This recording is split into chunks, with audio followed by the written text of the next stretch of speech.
একবার স্ত্রী সবাস করার পর ফ্রেশ না হয়ে আবার মিলিত হলে কি গুনাহ হবে? খাওয়ার সময় ছেলেদের গোপে পানি বা খাবার লাগলে তাকে হারাম হবে? দাঁত আঁকা বাঁকা সোজা করা যাবে কিনা? স্ত্রী মারা গেলে স্বামী গোসল করাতে পারবে?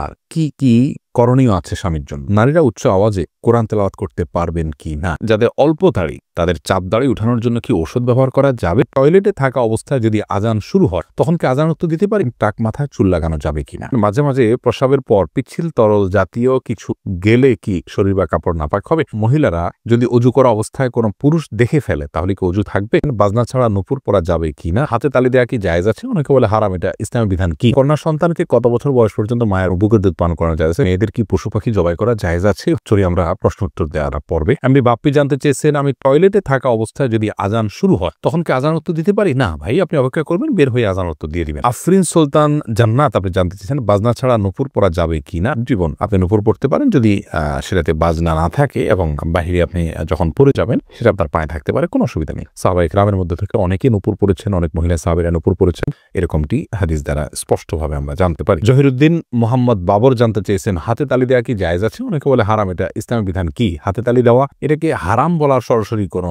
সুযোগ নেই, তবে অবাক করা কোনো কিছু, ভালো কিছু দেখলে মুখে সুবহানাল্লাহ বলা, আশ্চর্য হলে সুবহানাল্লাহ বলা, মাশাআল্লাহ বলা, এটা হলো সুন্নাহ, হাতে তালি নয়। কিন্তু কেউ হাতে তালি দেন তাহলে সেক্ষেত্রে হারাম হয়ে যাবে, এটা মোটেও সঠিক নয়। এম এস আল মাহমুদ জানতে চেয়েছেন, কন্যা সন্তানকে কত বছর বয়স পর্যন্ত মায়ের বুকের দুধ পান করানো যায়? কন্যা এবং ছেলে সন্তান সবার জন্য একই বিধান, 2 বছর পান করাবেন। ইমাম আবু হানিফার মতে তার বেশি পান করানো জায়েজ নাই। অন্যান্য ইমামদের অনেকের মতে জায়েজ আছে, যেহেতু কোনো নিষেধাজ্ঞা নেই। যেহেতু আল্লাহ কোরআন কারিমে হাওলাইনে কামেলাইনি বলেছেন, লিমান ওই আরাদা আন ইউতিম্মা রাদাআহ, যে ব্যক্তি দুধ পান করার সময় পূর্ণাঙ্গতায় পৌঁছাতে পান তিনি 2 বছর করাবেন। আল্লাহ তাআলা পরিষ্কার বলেছেন এজন্য 2 বছর করানো জায়েজ আছে। সায়েন্টিফিকলি বিষয়টা প্রমাণিত যে পরে আর মায়ের বুকের দুধে কোনো উপকারিতা বাচ্চার জন্য থাকে না, এজন্য 2 বছর পান করাবেন, ছেলে হোক মেয়ে হোক, যে মানে উভয় ক্ষেত্রে। খালেদা আক্তার জানতেছেন, মেয়েরা পর্দা না করলে মা বাবার কবরে কি আযাব হবে? মা বাবার যদি সেখানে কোনো দায় থাকে, ত্রুটি থাকে, তাহলে সেক্ষেত্রে তাদের আযাব হতে পারে, কিন্তু মা বাবা যদি তাদেরকে সঠিক পথের দিশা দিয়ে থাকেন, বুঝিয়ে থাকেন, দায়িত্ব পালন করে থাকেন, তাহলে সেক্ষেত্রে তাদের দায়ভার তারা শুধু সন্তানরাই বহন করবে, মা বাবার কোনো কিছু দায়ভার চাপানো হবে না। আল্লাহ বলেছেন, লা তাজরু ওয়াজরাতুন উযরা উখরা, কারোর দায়ভার অন্য কেউ বহন করবে না। লাইসা লিল-ইনসানি ইল্লা মা সাআ, প্রত্যেকে যা করবে তারই তিনি দায় নিবে। এমডি নাসির উদ্দিন জানতে চেয়েছেন, মাঝে মাঝে প্রস্রাবের পর পিচ্ছিল তরল জাতীয় কিছু গেলে কি শরীর বা কাপড় নাপাক হবে? যদি শরীরে লাগে তাহলে সে অংশটা ধুয়ে ফেলবেন, কাপড় লাগলে সে অংশটা ধুয়ে ফেলবেন, বাস তাহলেই চলবে। নাপাক হবে যেটুকু লাগবে সেটুকু জায়গা। আব্দুল মুমিন জানতে চেয়েছে, মহিলারা যদি অজু করা অবস্থায় কোনো পুরুষ দেখে ফেলে তাহলে কি অজু থাকবে? দেখুন ভাই আব্দুল মুমিন, অজু করা অবস্থায় কোনো পুরুষ দেখলে অজু ভাঙবে এমন নয়, তবে সেটা যদি ইচ্ছাকৃত দেখেন তাহলে গুনাহ হবে, অনিচ্ছাকৃত হলে গুনাহ হবে না, কিন্তু এই দেখার সাথে অজু ভাঙার কোনো সম্পর্ক না, অজু থাকবে। এসেছে হেলাল খান জানতে চেয়েছেন, অজু করার সময় দাঁত থেকে রক্ত বের হলে কি অজু হবে? দাঁত থেকে যদি রক্ত বেশি বের হয়ে যায়, বের হতে থাকে, যার ফলে আপনার থুথু লাল হয়ে যায় এবং লালচে ভাব বেশি থাকে থুতুর মধ্যে, তাহলে সেক্ষেত্রে আপনার অজু হবে না। আর যদি লালচে ভাব কম থাকে, হালকা হলুদ হয়, তাহলে সেক্ষেত্রে অজু হয়ে যাবে। তামান্না ইসলাম সেতু আপনি জানতে চেয়েছেন, মেয়েদের কি পশু পাখি জবাই করা জায়েজ আছে? বোন, অবশ্যই জায়েজ আছে। মুরগি, হাঁস, এই জাতীয় পশু পাখি, গরু, এগুলো জবাই করার ক্ষেত্রে অনেক উদাহরণ আমাদের সমাজে আছে। যেমন ভাই বোন দুজন মিলে একসাথে গরু জবাই করতে পারবেন না শেয়ারে। তারপরে আপনার মেয়েরা গরু বা ছাগল বা কোনো পশু জবাই করতে পারবেন না। গোসল ফরজ অবস্থায় গরু ছাগল জবাই করা যাবে না। স্বামী স্ত্রী একজন ধরবেন আর জবাই করবে, করা যাবে না। এরকম নানাবিধ কথা আমাদের সমাজে প্রচলিত আছে, এগুলো সবগুলো ভ্রান্ত ধারণা।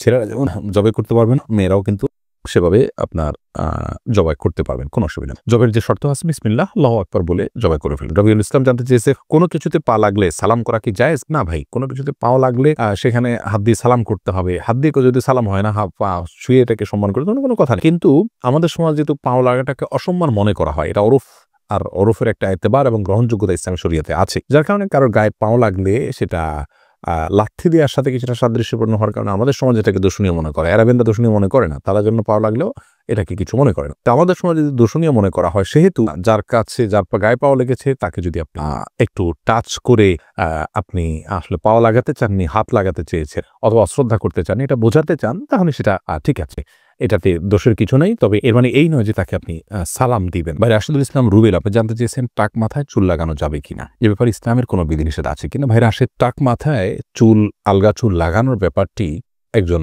স্বাভাবিক অবস্থায় একজন মানুষের জন্য জায়েজ নাই, কারণ আল্লাহ রাব্বুল আলামিন বলেছেন লা তাবদীলা লিখালকিল্লাহ, আল্লাহর সৃষ্টিতে কোনো প্রকার পরিবর্তন করা চলে না। এখন কারো চুল পড়ে গেছে, তিনি আলগা চুল লাগিয়েছেন, এটা এক ধরনের প্রতারণার মতো। যেমনি ভাবে চুল সাদা হয়ে গেলে সেটাকে কালো করার যে একটা প্রয়াস, প্রবণতা, নিজের বয়স লুকানোর চেষ্টা, অথবা বয়স ছাড়াও অনেক সময় সাদা হয়ে থাকে।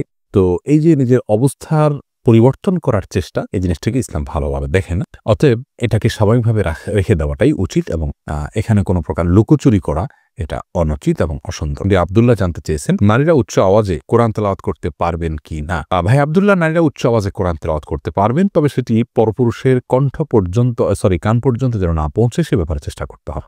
নিজের বাসায় করতে পারেন, নিজের ঠিকানায় করতে পারেন। নিজের ঠিকানায় যদি বাসায় যদি দেবর থাকে, অন্য কেউ থাকেন, তাহলে তাদের কান পর্যন্ত যেন আওয়াজটি না যায় সে ব্যাপারে তাকে সচেতন থাকতে হবে। কারণ কোরআন তেলাওয়াতের ক্ষেত্রে কণ্ঠের মধ্যে কোমলতা সৃষ্টি করতে হয়, সৌন্দর্য সৃষ্টি করে তেলাওয়াত করা হলো তেলাওয়াতের আদব। আর সে আদব রক্ষা করতে গিয়ে যেন তিনি কোমল কণ্ঠে, সুন্দর কণ্ঠে পড়তে যাবেন, সেটি পরপুরুষের মনের মধ্যে বাজে চিন্তা আসার কারণ হতে পারে। সেই জায়গা থেকে তিনি জোরে পড়বেন, যদি একাকী থাকেন বা কেউ না শুনে। আর যদি কেউ শোনার মতো থাকে তাহলে তার কান পর্যন্ত যেন না যায় সেভাবে তিনি তেলাওয়াত করবেন ইনশাআল্লাহ। ফাহিম, আপনি জানতে চেয়েছেন স্ত্রী মারা গেলে স্বামী গোসল করাতে পারবে আর কি কি করণীয় আছে স্বামীর জন্য। দেখুন, স্ত্রী মারা গেলে স্বামী গোসল দিতে পারবেন কি না, এই বিষয় নিয়ে ওলামায়ে কেরাম এবং ইমামগণের মধ্যে মতপার্থক্য আছে। ইমাম আবু হানিফা রাহিমাহুল্লাহর মত হলো যে স্ত্রী মারা গেলে স্বামী তাকে গোসল দিতে পারবেন না। তার কারণ হলো তিনি মনে করেন মৃত্যুর সঙ্গে সঙ্গে বৈবাহিক সম্পর্কটা আর থাকে না, ছিন্ন হয়ে যায়, যার কারণে তারা মাহরামের মতো হয়ে যান। এখানে অন্য কোনো মেয়েরা গোসল দিবেন। যদিও অন্য ইমামদের অনেকেরই মত হলো যে না, বৈবাহিক সম্পর্ক মৃত্যুর মাধ্যমে ভেঙে যায় না, বরং বৈবাহিক সম্পর্ক তালাক না দিলে সেটি কিয়ামত পর্যন্ত বরং চিরকালের জন্য, অনন্তসীমকালের জন্যই সম্পর্কটা হয়ে যায়। যার কারণে তাদের দৃষ্টিকোণ হলো যে স্বামী তার স্ত্রীকে গোসল দিতে পারবেন, স্ত্রী তার স্বামীকে গোসল দিতে পারবেন। তো এক্ষেত্রে যদি ভিন্ন কোনো ভালো মহিলা থাকেন যিনি গোসল দিতে পারেন সেটা ভালো, এবং এক্ষেত্রে কোনো অসুবিধা নেই। মাহফুজ মুন্না, আপনি জানতে চেয়েছেন খাওয়ার সময় ছেলেদের গোপে পানি বা খাবার লাগলে তাকে হারাম হবে? না, এমন কোনো কথা নেই। গোপে পানি বা খাবার লাগলে হারাম হয়ে যাবে, এটা জায়েজ নাই। এমনি লিটন হোসেন জানতে চেয়েছেন দাঁত আঁকাবাঁকা সোজা করা যাবে কিনা? হ্যাঁ, যাবে, কোনো অসুবিধা নেই। আঁকাবাঁকা দাঁতকে সোজা করাতে কোনো অসুবিধা নেই, এটা খুবই সাধারণ একটি বিষয়, অনেকে করে থাকেন আজকাল, অসুবিধা নেই ইনশাআল্লাহ। জুনায়েদ, আপনি জানতে চেয়েছেন যাদের অল্প দাড়ি তাদের চাপ দাড়ি উঠানোর জন্য কি ঔষধ ব্যবহার করা যাবে? ভাই সাইদ জুনায়েদ, ঔষধ ব্যবহার করে দাড়ি উঠানো এটা যদি স্বাস্থ্যের জন্য ক্ষতিকর হয়, ক্ষতিকর হওয়ার কথা স্বাভাবিকভাবে, যদি ক্ষতিকর হয় তাহলে কিন্তু এটা করা জায়েজ নাই। আল্লাহ রাব্বুল আলামিন বলেছেন ওয়ালা তালকু বিআইদিকুম ইলা তাহলুকা, তোমরা নিজেদেরকে ধ্বংসের দিকে, ক্ষতির দিকে ঠেলে দিও না। অতএব এমন কোনো ঔষধ ব্যবহার করা যাবে না যে ঔষধ ব্যবহার করলে আমাদের ক্ষতি হতে পারে। আর যদি কোনো প্রকার ক্ষতি না হয় তাহলে সেক্ষেত্রে দাড়ি গজানোর জন্য তিনি যদি কোনো মেডিসিন ইউজ করেন, করতে পারেন, কোনো অসুবিধা নেই। তবে মনে রাখা উচিত আল্লাহ রাব্বুল আলামিন তাকে যেভাবে সৃষ্টি করেছেন সেটার উপরে সন্তুষ্ট থাকা, এটার মধ্যেই কল্যাণ নিহিত আছে। চাপদাড়ি বা গালভর্তি দাড়ি হলে অনেক সুন্দর দেখা যাবে, সন্দেহ নাই, কিন্তু আল্লাহ রাব্বুল আলামিন আমাকে যেভাবে সৃষ্টি করেছেন, আল্লাহর এই ফয়সালায় সন্তুষ্ট হয়ে যাওয়া, এটার ভেতরেও কিন্তু এক ধরনের তৃপ্তি আছে, এর মধ্যে এক ধরনের শান্তি আছে। এই জন্য এই ধরনের পথগুলো অবলম্বন না করা ভালো। কিন্তু যদি স্বাস্থ্যের জন্য ক্ষতিকর কিছু না হয় তাহলে করতে পারে, কোনো নিষেধাজ্ঞা নেই। আব্দুল হামিদ রিপন জানতে চেয়েছেন একবার স্ত্রী সবাস করার পর ফ্রেশ না হয়ে আবার মিলিত হলে কি গুনাহ হবে? কোনো গুনাহ হবে না। তবে মাঝে যদি অজু করে নেওয়া যায় তাহলে সেটা সুন্নাত আদায় হবে, না করলেও গুনাহ হবে না।